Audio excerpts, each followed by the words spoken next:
I couldn't be happier to be talking with you today about your history, what you have accomplished. Your client experience has been remarkable. And it's amazing. As I read through your bio and all of your history, it really struck me that the work you do today came from working with so many clients, and the theme just kept coming up over and over and over again. Yes. Well, thank you very much for having me on here. And it's absolutely true. The biggest theme that came up was self-sabotage. Wait, And before you go into like the themes that came up, I want you to share with folks. I don't want to read your bio. I want you to share with folks, what your background is and then how you came to do this work. okay, well, I come from two parallel pathways. So one of them is I have a background in psychology. So I have a PhD in psychology from Walden University, and I've been a psychology professor for 3 years. Now, I also work with actors, so I own my own talent agency. And it wasn't until I started my agency that I kind of found a way to tie them both in. The as a talent agency, my primary focus for my actor clients is to find them work, is to find them employment and guide them technically in their career. That's my focus. When it comes to Albert the talent agent, Yeah. that's all it is. Now, when I first started this, in 2004, and then going into 2005, the one thing that just kept coming up was the idea of self-sabotage. Well, I think one of the things, and the reason I really was excited to talk to you is because that is a common problem amongst everyone, but specifically entrepreneurs and people that are in their own business. Sometimes you sit there and you're negotiating with yourself, right? And there's 100%. no feedback. So it becomes very difficult to get out of your own way and get past the self-sabotage. One, maybe people don't recognize the patterns, but two, I think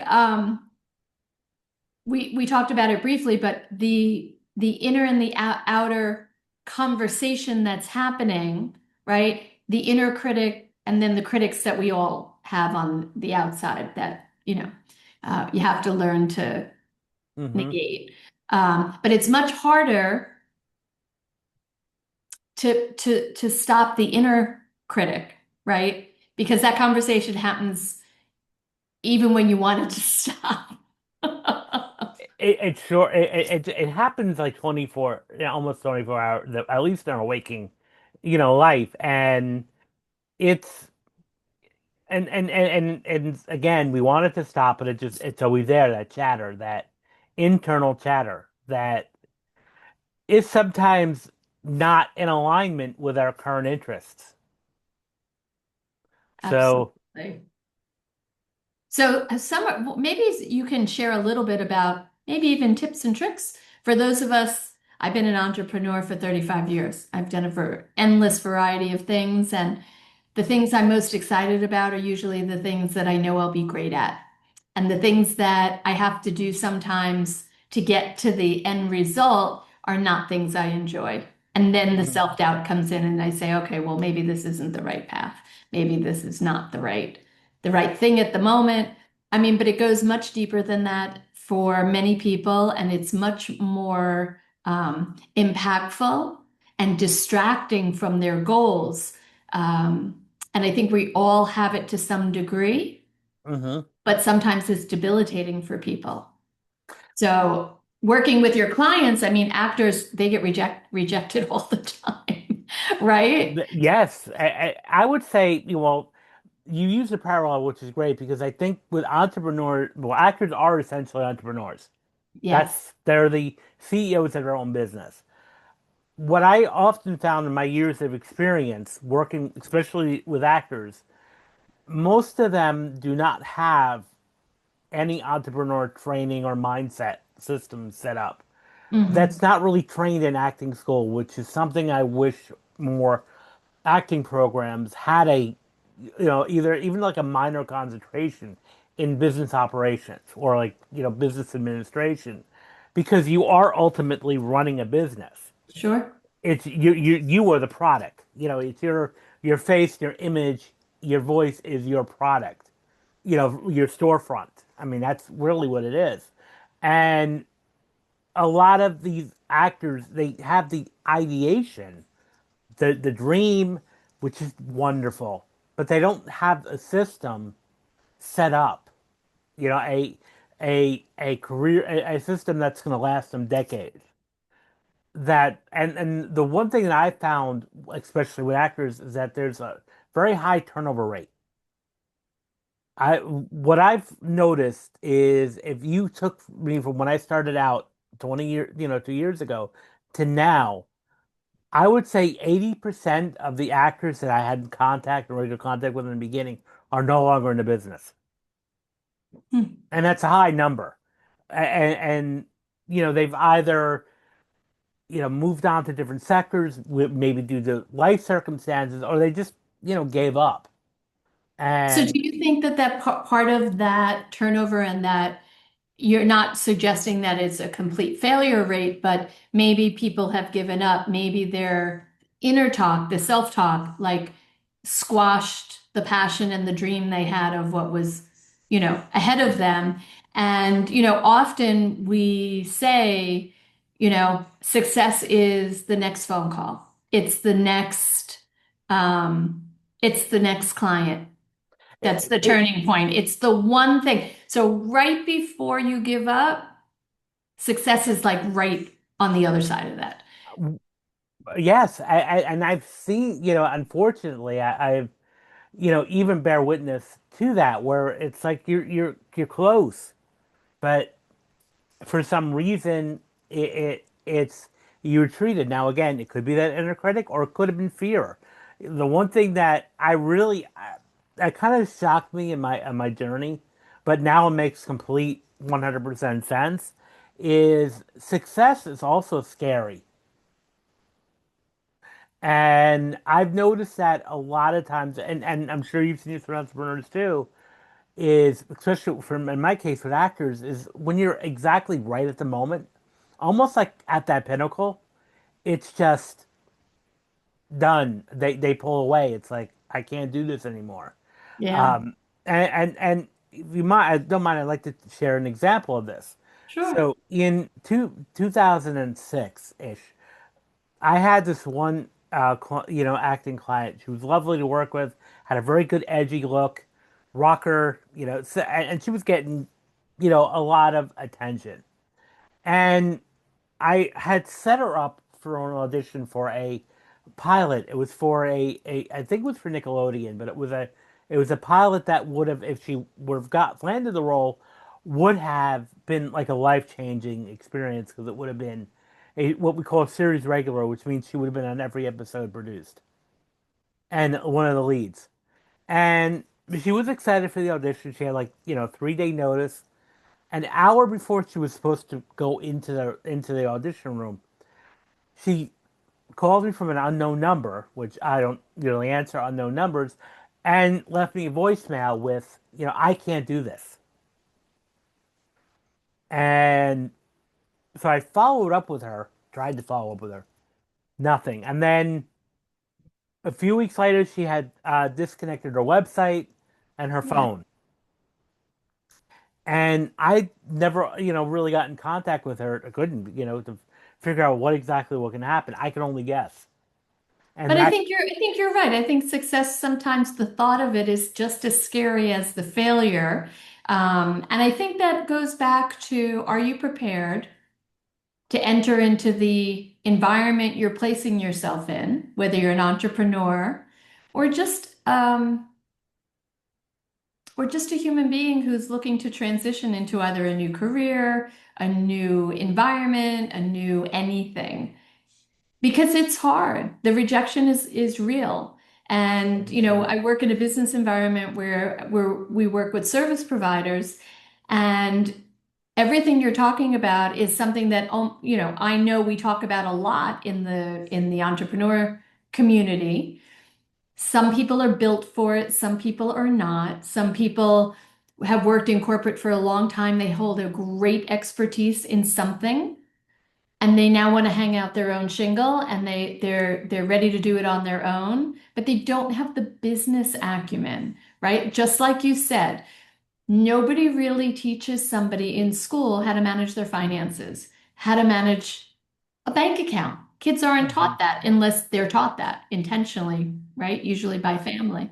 At the Yeah. end of the day, the entrepreneur who sets out to build their own business, who knows nothing about business, may hold the expertise, but the business of the business that they know fails, Yes. right? And that's true too, because you can, in the case of actors, they know their technique. They know whether they want to go into, method acting, Meisner. They're extremely good at what they do as far as that is concerned.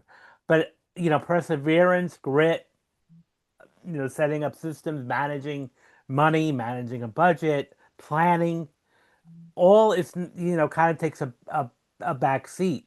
Yeah. And that's the one thing is like in this business, you could be very talented. You could be actually, Meryl Streep and Bryan Cranston material. Great.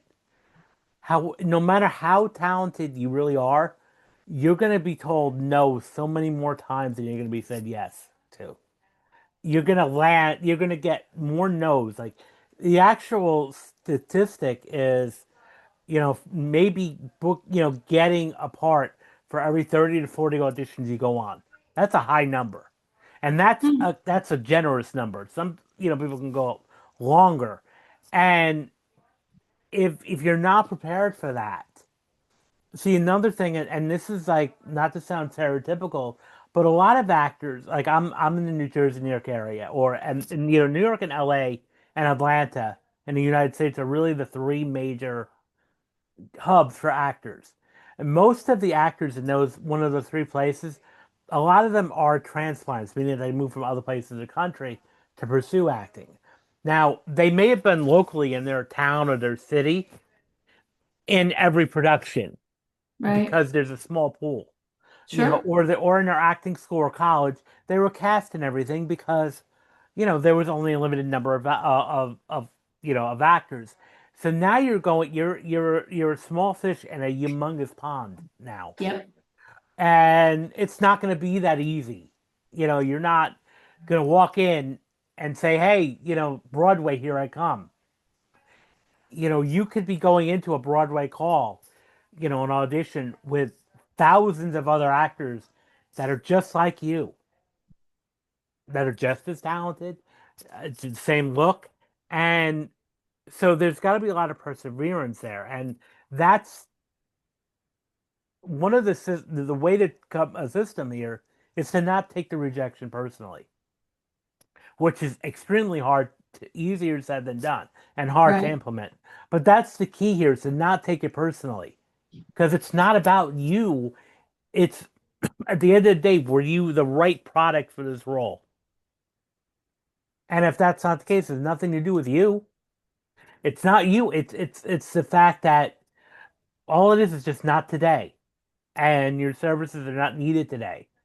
Instead of I'm a failure, they don't like me. I cannot tell you how many times an actor who didn't get the role say, "I knew," they'll come to me. I knew they didn't like me, and I'm like, where did that come from? Where did they, and Right. what we, yeah, and so it's like sometimes I'll challenge it, but I go, well, when did they tell you they didn't like you?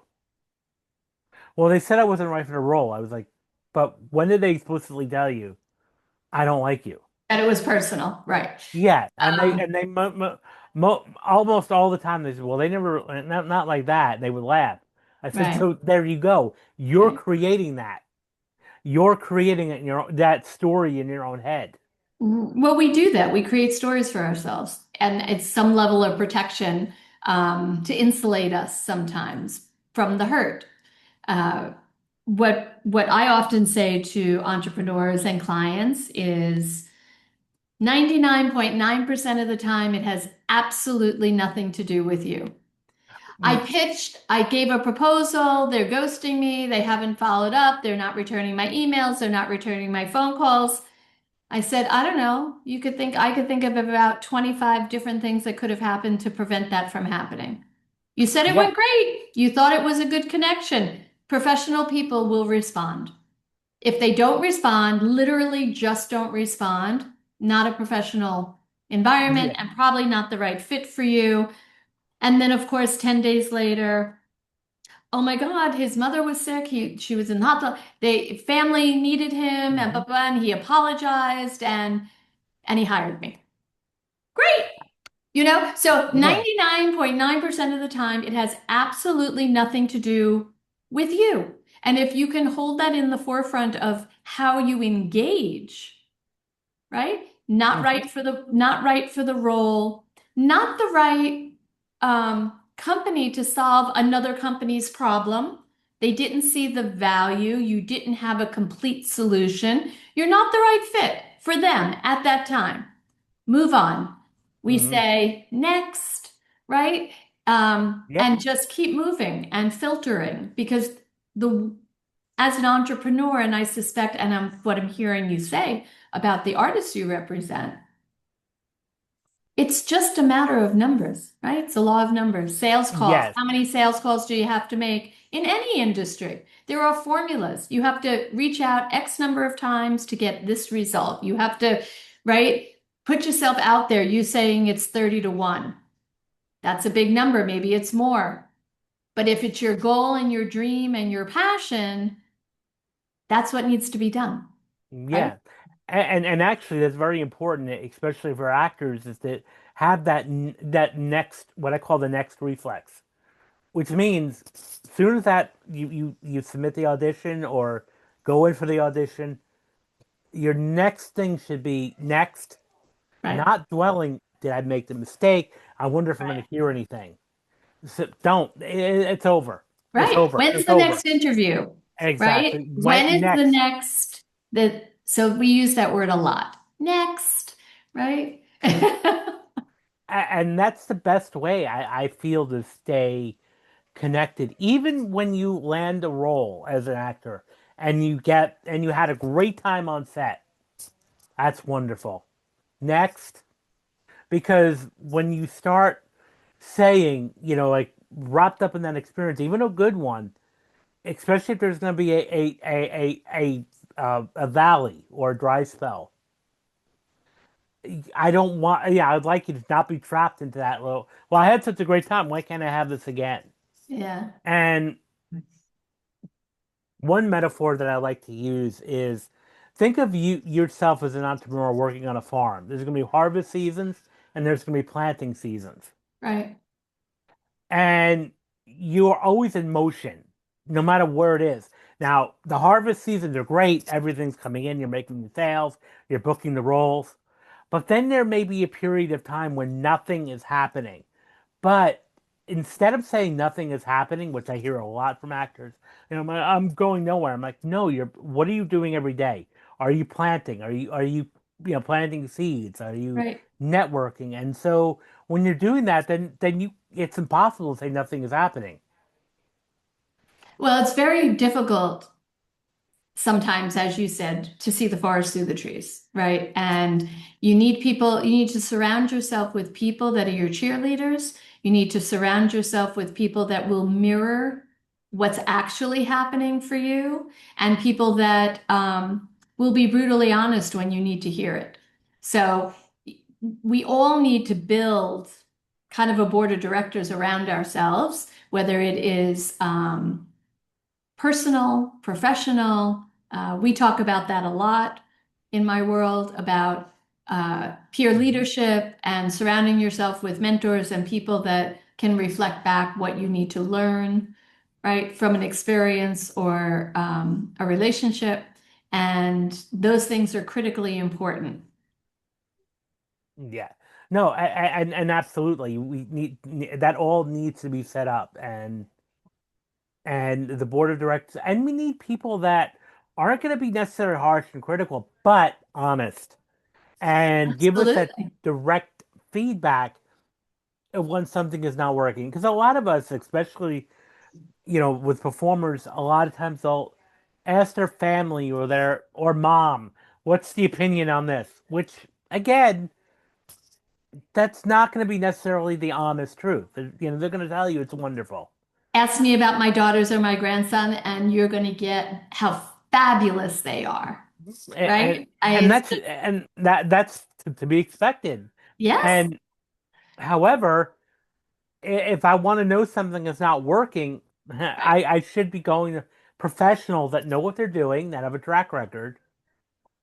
And so that's why, like, when I'm like, for actors, if you want to get feedback, you should be going to acting coaches, trainers, agents, casting directors, people that do this stuff for a living, not your neighbor, not your mom, not not not the fellow actor who's struggling with you, but the actual person who knows what they're doing, who can tell you kind of like it is in a good way. Um, well, constructive feedback for all of us is important, right? it sure is. It But you sure is. have to be willing to hear it. Not everybody is interested in the constructive feedback, and that's part of the work each individual has to do, whether you are an entrepreneur and you're an operator of a business that maybe your employees don't think so well of you, right? They work for you, you pay them, but they're not so happy, Yeah. right? Or And, or you're an actor. Like you need honest, constructive feedback, and if you are not open and willing to hear it, you, what's that expression? Insanity is the definition of insanity is to do the same thing over and over again and expect a different outcome. Right. absolutely. And that's the only way you're going to grow is when you actually do something different. Right. Um, so that would be the whole thing. You need to get that professional feedback and be open to it and not take it personal. Don't defend because I see a lot of people doing that too. But what I mean to do that, but I no, just listen Right. and take it in. And actually, that could be such important information. And it's hard to do. I mean, we all have egos. And even Yeah. myself, I can tell you that sometimes people would give me constructive criticism or feedback. I don't want to say criticism, I like to say feedback, where I may have took it like harshly in the beginning and got a little bruised. And then when I took a step back, I'm like, they weren't wrong. They were actually, there's a point here. And Maybe maybe the delivery wasn't great. yeah, exactly. Maybe the delivery or the mechanics of it Right. wasn't the way I wanted it to be.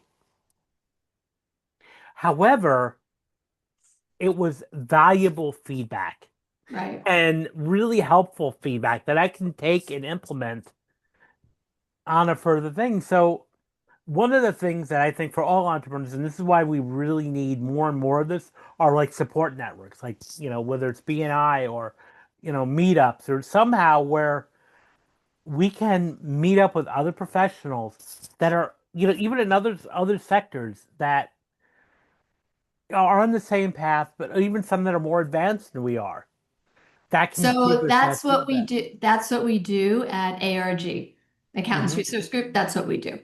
We're a high-level service provider organization, and we're each invested in other people's success as much as we're invested in our own. And that's how this podcast was born from those Hmm. from those folks that we have endless conversation with. Um, before we go, I want you to share a little bit about the book, please. Absolutely. So So, excited. so the book is called Rise Above the Script: Confronting Self-Doubt and Mastering Self-Sabotage for Performing Artists. And this is a work of mine based on my doctoral dissertation, which is on self-defeating behavior in performing artists. And as I was saying in the beginning of our talk, how this became a growing problem for me, a growing concern, I should say. And so I wanted to kind of investigate what was happening. So in the book, I talk about self esteem, obviously, self efficacy, which is how effective do you really perceive yourself to be at whatever task it is you set out to do. Then I talk about personality factors, the five factor, and then I talk about fear of success. And part of fear of success could be fear of losing relationships, because really it's fear of change. And then also there's a whole chapter on your relationship with money and how you view abundance and money. Do you feel you're worthy of money? And so that, and then finally it ties it all together. Now, the book is geared towards actors, but however, there's enough information in there that can be valuable to everybody, Right. all entrepreneurs, anybody who constantly has to put themselves out there. So, yeah, and it's available on paperback, Kindle, and audiobook. Great. Well, I was so happy and excited to have this conversation because it's a unique perspective, but all the same doubts, all the same self-sabotage, self-talk that can be damaging that entrepreneurs go through. For me, it's perfectly parallel and aligns with your whole message of helping actors get past some of that to get to the part that they got into it for to begin with. The passion, the excitement. Entrepreneurs very much do the same thing. They have a passion and they're excited to build something new. They hold the expertise, but the running of the business can be wearing on people. And so when you are an actor and you're constantly, up for roles and you are being rejected left and right, 30 to 1, those are some pretty significant odds, right? And it becomes sometimes more and more difficult to get past the doubt, the self-talk that's negative, to get back to the passion and the reason you started this to begin with. And so I really do appreciate you taking the time to talk with us. Thank you again so much for inviting me. It was a pleasure. Thanks.